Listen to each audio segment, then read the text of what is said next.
Quando pesquisamos uma variável psicológica, um dos aspectos mais importantes a escolher é o instrumento que usaremos para medi-la. Este instrumento deve ser selecionado com muito cuidado, pois as variáveis psicológicas não são diretamente observáveis. Eu não posso ver diretamente a depressão, a inteligência, a autoestima ou a personalidade. E esses instrumentos nos ajudarão a ter uma medida confiável para acessar indiretamente a essas variáveis. A seleção adequada dos seus instrumentos de pesquisa ajudará a medir a variável escolhida, a confiar nos dados que você vai coletar e nos resultados das análises. Sou Juliane Vasquez Varas, este é o Método GV e hoje tenho 4 dicas para escolher seus instrumentos de pesquisa.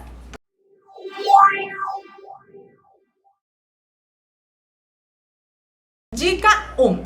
Pesquise como essa variável está sendo medida em outros estudos. Você pode fazer uma pesquisa em alguns bancos de dados. Recomendo que você procure os estudos mais atualizados. Por exemplo, você pode escolher apenas os estudos produzidos nos últimos 10 ou 5 anos e ver quais instrumentos foram usados nesses estudos para medir a variável que você tem interesse. E se for possível, pesquise inicialmente apenas aqueles estudos que foram realizados no país onde você reside. Cada artigo está dividido em secções e uma das secções é chamada de instrumentos usados. Então você pode ir direto a essa parte e encontrar uma lista e uma breve descrição de todos os instrumentos usados para medir as variáveis de interesse nesse artigo. Dica número 2. Seria maravilhoso se ao fazer a pesquisa que eu falo na dica número 1, encontrássemos instrumentos que foram criados em nosso país, mas infelizmente às vezes não temos essa sorte e vamos encontrar instrumentos usados em pesquisas em outros países. Podemos encontrar instrumentos na nossa língua, mas construídos em outros países. E antes de usar esse instrumento, você deve lembrar que muitas vezes as expressões ou palavras têm significados diferentes entre os países. Então, usar esse instrumento como acabou de encontrar no artigo pode ser perigoso, pois pode ter expressões que sua população não entenderá ou interpretará mal e prejudicará a sua pesquisa. Também podemos encontrar instrumentos em outras línguas. E aqui você deve lembrar que a simples tradução do instrumento, seja por um tradutor ou no Google Tradutor, não é suficiente para que o instrumento esteja pronto para ser utilizado. Para utilizar um instrumento criado em outro país, seja na nossa língua ou em outra, deve ser feito todo um processo de adaptação. Eu já fiz um vídeo onde explico o processo de adaptação de instrumentos, eu deixo aqui para você assistir depois. Dica número 3. Leve em consideração a teoria por trás do instrumento que você usará. Todo instrumento tem uma base teórica que explica a variável que está medindo. E a teoria do instrumento deve ser a mesma teoria que você vai usar na sua pesquisa.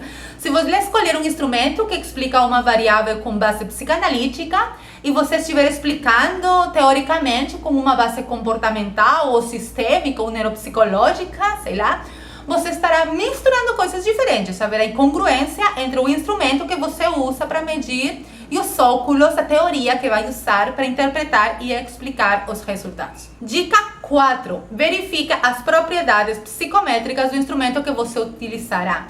E onde você pode fazer isso? Os artigos que utilizarem esses instrumentos deverão relatar essas propriedades na descrição dos instrumentos. Deveriam. Embora as melhores fontes sejam artigos psicométricos, cujo objetivo principal é avaliar as propriedades psicométricas. E o que você tem que procurar? As análises que foram realizadas para avaliar as propriedades e seus resultados. Por exemplo, se houver evidências de validade com base na estrutura interna do instrumento. Isso é comumente testado por meio de análises fatoriais confirmatórios e exploratórios. Se houver evidência de validade com base nas relações com outras variáveis externas comumente testadas com correlações ou modelagem por equações estruturais.